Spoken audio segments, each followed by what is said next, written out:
По нападениям, подчеркну еще раз, объектами являются жители, но нападают собаки домашние, а страдают собаки бродячие. В этом вся беда. Обращаются у нас жители в медучреждения и обманывают. Как они объясняют? Укусила собака не домашняя, а собака укусила бродячая в том магазине. Так строится статистика у нас по укусам. По укусам, по всем обращениям, где царапают, кусают кошки, собаки. Статистика построена таким образом. Страдают у нас собаки бродячие, а кусают собаки домашние. И заметьте, все собаки это питбуль, алабай. Все домашние. Пока ответственность не ужесточится, да, ответственность и владельцев, и по обращению к животным у нас в обществе не будет результата. В части программы МОСВВ она нигде у нас не применяется. Это мы официально заявляем. У кого имеют сомнения, у нас имеется целых 2 кейса по программе МОСВВ и по нарушениям. Можем привести.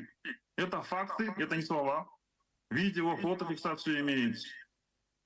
В части Министерства сельского хозяйства и ветинспекции это отдельный вопрос. Мы начали от собак и кошек, дошли до коров, собак, до лошадей. Там у нас полный предел. Но пока мы остановимся на программе МОСВВ. Прошу пересмотреть. Мы не согласны с эвтаназией. Эвтаназия, во-первых, по себестоимости еще никто ее не озвучил, как она обойдется бюджету. Так, уақытыңыз бітті.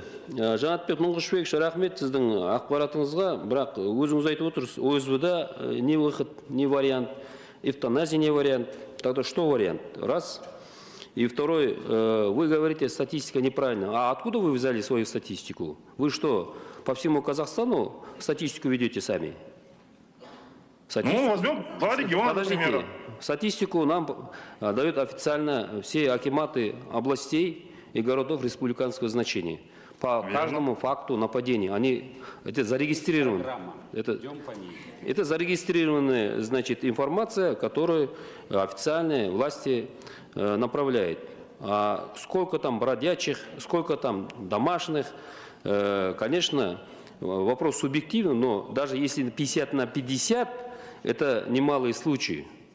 Ежегодно примерно даже нападение собак, антирабические обращения к здравоохранению, системы здравоохранения, там около 38-39 тысяч.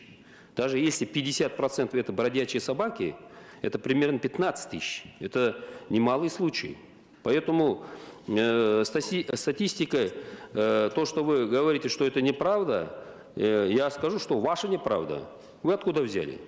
Вы что, у вас есть в каждом ауле, в каждом городе, в каждом населенном пункте у вас статистика есть, что ли? Так что давайте не будем манипулировать. И достоверная информация, вот официально у меня бумага есть при подготовке к этому, к этому заседанию, мы полностью запросили со всех акиматов, и у нас есть официальная информация, сколько было случаев.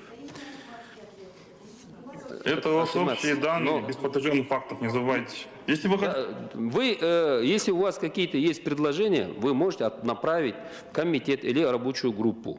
Пожалуйста. Если у вас есть хороший вариант решения вопроса, мы всегда готовы обсудить. И если это действительно сокращает бродячих животных, мы готовы это рассмотреть. Но пока то, что вы говорите, там где-то работает, не работает. В Таиланде то, что привели, что там сокращение, ничего подобного. У меня есть другая информация. Там 860 тысяч бродячих собак. Там увеличилось. Не говоря об Индии, о Турции. Я вам сейчас приведу примеры.